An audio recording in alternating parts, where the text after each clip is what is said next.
tasty apps and delicious views. Outside, you just walk through and there's Boston. Old school favorites that your nana used to make. No one makes stuffed artichokes unless it's your grandmother or your aunt and it's the holidays. House-made pasta and slow-cooked sauces. I let the tomatoes speak to me, to tell you the truth. And one truly passionate chef. Hi, I'm Roseann, and this is Gogo on the Ocean.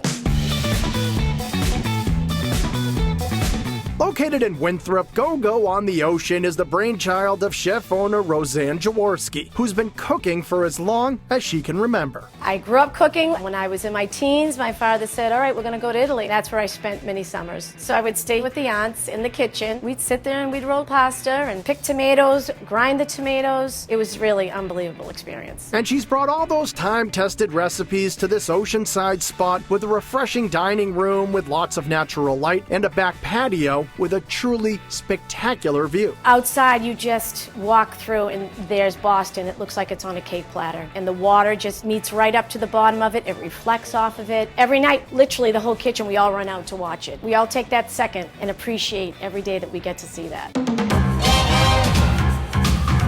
Back in the kitchen, Rose always working with a menu that serves merely as a suggestion. The vibe of Gogo is kind of you eating at my house, and I know a lot of Italians say that, but no, literally, everybody's a guest. If I have it in the kitchen, I'll make it for you. The menu is just a notepad to me. It's something for someone to go by. What is on the menu ranges from modern global to old school Italian. Whether you want to kick off your meal with a beautiful board of charcuterie, suck back some freshly shucked oysters, an oversized shrimp cocktail, or try some inventive starters like the lobster flatbread or the Thai short rib crostini. But if you want to kick it old school, get yourself the wings smothered in good old Osso Sauce, the only thing Ro doesn't make on site. All right, that one thing comes out of the jar. But you know what? You can't beat it. When you were a kid, you had these Osso wings and we kind of caramelize them and burn them a little bit. They're crunchy, sweet. My mother made them and my kids grew up with them. So yeah, it definitely brings it back. It's one of those indulgent things. You can't like overthink it. Just make them and enjoy it. For more standard Italian starters, you can opt for crispy arancini, one which is traditional, and another featuring Rose creations, which can change depending upon the night. When you get the traditional, that has the meat sauce and the peas, so you kind of break it open with your fork and the little sauce comes right out. The spinach Asiago, I kind of made that one up, and that's quite decadent.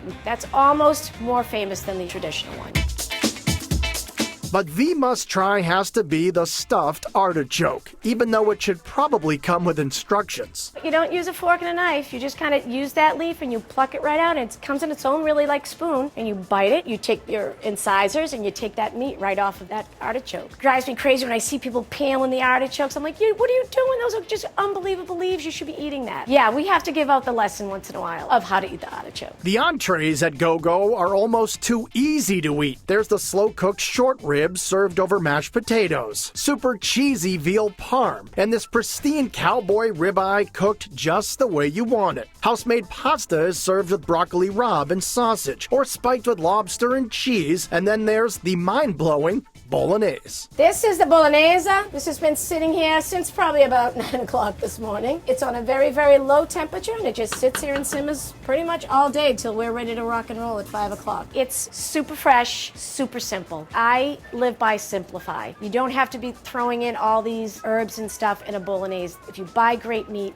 those sauces come out impeccable. And if you like your seafood slow-cooked in sauce, get yourself some of Rose's Yacht Club crab sauce over Bucatini. Bucatini, it's like the pool noodle. It's actually a long spaghetti with a tube that goes all the way through. That pasta sits in a dish for a little bit. While it's sitting, it's just sucking in all that great tasty sauce. And if you still have some room, there are plenty of sweet endings at Gogo, whether you go for the coconut cake, sweet tiramisu, or house-made cheesecake. But nothing is as sweet as the service you'll get from Roseann and her team, who truly love what they're doing. I'm here in the morning. I put the coffee on and I start the sauce. And I actually love what I do. Everyone's like, how do you do it? It's so much work. I'm like, I love it. I love coming to work.